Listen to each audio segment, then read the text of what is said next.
Hey everybody, it's Ebontis, and I want to thank the Boss Rush team for including me in the Bossies this year. And I wanted to take a second to shout out my top kind of few big moments of the year, just whether it was games or experiences or whatever it may be. And if you guys don't know me, I've covered Destiny for years and years, Destiny 2, and then of course in the past few years I've branched out to cover a whole bunch of things. Also do the Last Word podcast with Lord Cognito and Ty Guy Travis. Great guys out there. Thank you guys for sharing the podcast with me. But this year in 2024, I've played a lot of different games.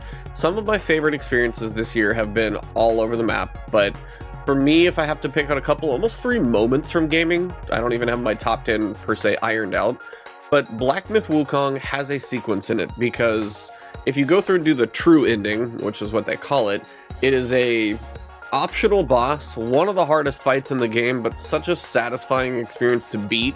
But after you beat that optional boss fight, what transpires after that is something that, like, everybody who plays the game should experience because it is just such a unique experience to the game. One more thing in that game that I didn't expect that they would do. So if you do go through and play the game, again, I went through pretty organically, found most things, but before you get to the final chapter, go through and try and look at a guide to see what you may have missed and try and make sure you experience that piece of Black Myth Wukong. It's fantastic, and it is one of my top games of the year. Second one for me might actually, it's a toss-up. Like, Balatro is a fantastic game. Prince of Persia: Lost Guardian is one of the best Metroidvanias I've played all year, but Pacific Drive, for me, was a game I was like, it looks kind of cool. You're tinkering with this, like, station wagon in this anomaly-filled zone, and it is just such a bizarre start to a game, but the way the game came together is you're building the parts, getting farther in, the story that took place in there, kind of the emotions that hit in the very end. The ending of Pacific Drive is one of those moments that sticks with you, and it's gonna be a funky game, and it may not land for everybody, but I am so happy that I got to play that game. I'm so happy that game exists, and if you get a chance to play Pacific Drive, try and stick it out to the end because it really does come together, and it's a great, great game. Final moment for me is probably going to be Destiny 2 in the final shape.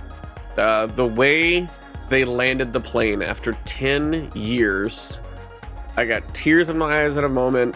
The finale, the raid, the missions, the cinematics, the campaign for the final shape from mission 1 through the raid in the middle, mission 8 with the big culmination with like 12 people, and then the cinematic at the end of all that is kind of a moment I'm never going to forget. I don't know what the future of Destiny holds, but the final shape and the way that campaign start to finish, but the ending of that campaign especially, is truly unforgettable for somebody who's been with the franchise for a decade now.